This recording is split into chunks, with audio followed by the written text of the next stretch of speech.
Dear students, last video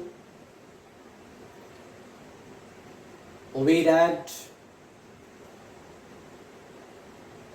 about active and passive voice of present indefinite tense, positive sentence, negative sentence, interrogative and negative sentence. Today we will read active and passive voice of present continuous tense, affirmative sentence. Dear students, the tense present continuous tense we can write progressive tense like this present progressive tense. Dear students, affirmative sentence of present continuous tense have been provided here. You are seeing here the type of present continuous tense affirmative sentence. For example, he is writing a letter. I am teaching you today. Ravi is calling me. So dear students, before changing in active voice into passive voice, there is a necessary thing, and that is structure or rule. You are seeing here the rule, the structure. On the basis of this structure, we can change in active voice sentence into passive voice.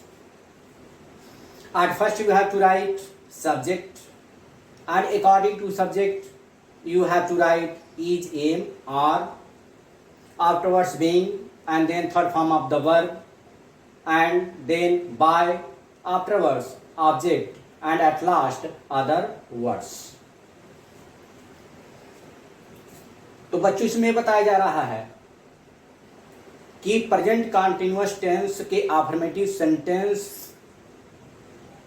को कैसे हम passive voice में change करते हैं, और इसको change करने के लिए आपको स्ट्रक्चर की जरूरत पड़ेगी, रूल की जरूरत पड़ेगी, जो यहां पर आपको प्रोवाइड किया गया है. तो इस रूल के अकॉर्डिंग स्टेप वाइज आपको चलना है. जैसे पहले आपको सब्जेक्ट लिखना है, इस सब्जेक्ट के अनुसार इज एम आर में से कोई एक लिखना है इस सब्जेक्ट के भावानुसार. उसका बीइंग का प्रयोग करेंगे. इस बीइंग का प्रयोग हमको करना है किसमें? कंटीन्यूअस टेंस में, प्रेजेंट कंटीन्यूअस टेंस में हमको बीइंग का प्रयोग करना है. और वर्ब की थर्ड फॉर्म पैसिव वॉइस बनाते समय वर्ब की थर्ड फॉर्म का प्रयोग हमेशा करना है. उसका बाय का प्रयोग करेंगे, उसके बाद ऑब्जेक्ट का प्रयोग करेंगे, उसके बाद अदर वर्ड्स का प्रयोग करेंगे. तो आप यहाँ एग्जाम्पल देख रहे हैं एक्टिव वॉइस का. He is writing a letter, अर्थात वह एक पत्र लिख रहा है. इसको हमको पैसिव वॉइस में चेंज करना है, और पैसिव वॉइस में चेंज करने के लिए हमको इस रूल को, इस स्ट्रक्चर को फॉलो करना है. तो आप देख रहे हैं आपका स्ट्रक्चर रूल बता रहा है at first we have to write subject. इसमें पैसिव वॉइस बनाते समय हमको सब्जेक्ट बनाना है, और आपको पिछले वीडियो में बताया गया था सब्जेक्ट हम कैसे बनाते हैं. जो ऑब्जेक्ट होता है एक्टिव वॉइस का, उसी को हम पैसिव वॉइस बनाते हुए सब समय सब्जेक्ट बनाते हैं. तो यहाँ आपका जो ऑब्जेक्ट है उसको सब्जेक्ट बनाए तो हो जाएगा अ लेटर. और अ लेटर के अनुसार that is a singular noun. According to this subject we have to use is. तो आपका ये सिंगुलर वाला सब्जेक्ट है, इसलिए इसके अकॉर्डिंग आपको इज का प्रयोग करना है. यहाँ पर ये नहीं आप देखेंगे कि जो इज का प्रयोग हुआ है वह ही के यहाँ पर जो है वही लिखा गया है. अभी आप पीछे इसके आगे जो आप देखेंगे एग्जाम्पल्स, उसमें आप देखेंगे या जो हेल्पिंग वर्ब है वो परिवर्तित हो चुका है.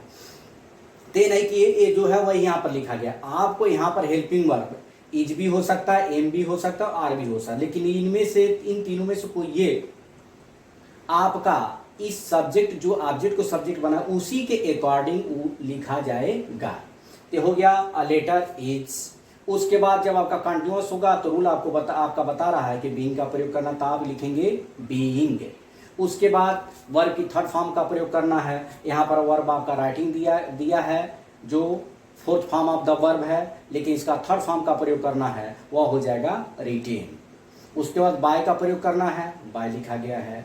उसके बाद ऑब्जेक्ट बनाना है, तो ही का ऑब्जेक्टिव केस होता है हिम। इस प्रकार से आप देख रहे हैं a letter is being written by him, इस तरह से आप बनाएंगे। नेक्स्ट एग्जांपल आप देख रहे हैं I am teaching you today. तो इसमें भी वही काम करना है, जैसे आप इसको बनाए वैसे इसको भी बनाना है। आपको सब्जेक्ट लिखना है तो you have to take at the beginning of the sentence during making passive voice. तो यहाँ पर आपका यू सब्जेक्ट हो गया यू, और यू के अकॉर्डिंग आप लिखेंगे आर, क्योंकि यू के साथ आर का प्रयोग किया जाता है, इसलिए यहाँ पर आर लिखा गया है, एम नहीं। यहाँ पर एम आपके इस सब्जेक्ट के अनुसार हुआ है, और यहाँ पर जो भी हेल्पिंग वर्ब होगा इसके पहले का जो सब्जेक्ट होगा उसके अकॉर्डिंग होगा। तो यहाँ पर यू है, यू के according there will be are. और उसके बाद आपको लिखना है बीइंग, बीइंग लिखा गया है, और उसके बाद इस वर्ब की थर्ड फॉर्म का प्रयोग करेंगे टॉट, उसका बाय का प्रयोग करेंगे, उसके बाद आपको ऑब्जेक्ट लिखना है। तो इस आई का ऑब्जेक्टिव केस होता है मी।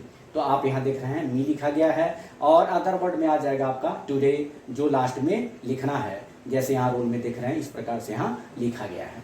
नेक्स्ट आपका एक्टिव वॉइस है रवि इज कॉलिंग मी। तो यहाँ पर ये ऑब्जेक्टिव केस में है, और इसी ऑब्जेक्ट को आपको लेकर के सब्जेक्ट बनाना है। चूंकि इस ऑब्जेक्ट को हम सब्जेक्ट रूप में यहाँ लाएंगे, इसलिए इस मी का आपका सब्जेक्टिव केस हो जाता है आई। जैसे आप यहाँ देख रहे हैं, इसका जब हमको ऑब्जेक्ट बनाना था तो हमने मी कर दिया, और जब इसी तरह यहाँ रहेगा ऑब्जेक्टिव केस में और उसको हमको सब्जेक्ट बनाना है पैसिव वॉइस में, तो उसको हम बदल देंगे तो हो जाएगा आई। तो उसके बाद आई हो गया। अब आई के अनुसार यहाँ लिखेंगे एम, आई के साथ हमको एम का प्रयोग करना होता है। रवि के साथ यहाँ देख रहे हैं इज है, लेकिन यहाँ पर एम जो है आई के अनुसार है, तो हो जाएगा आई एम बीइंग, और third form of the verb will be written after being, that will be called. Afterwards, you have to write by, and then at last, the subject of active voice will be retained as object. इस तरह देख रहे हैं Ravi is calling me का passive voice बन गया I am being called by Ravi. तो dear students, आप इसमें प्रेजेंट कंटिन्यूअस टेंस के अफर्मेटिव सेंटेंस को कैसे पैसिव वॉइस में बनाते हैं ये आपने जाना, और इसके नेक्स्ट पार्ट में अर्थात पार्ट नंबर 2 में आप देखेंगे कि कैसे प्रेजेंट कंटिन्यूअस टेंस के नेगेटिव सेंटेंस को हम पैसिव वॉइस में बनाते हैं। नेक्स्ट वीडियो में, वीडियो नंबर 2 में present continuous tense negative sentence part 2 में आप नेगेटिव सेंटेंस के बारे में अध्ययन करेंगे।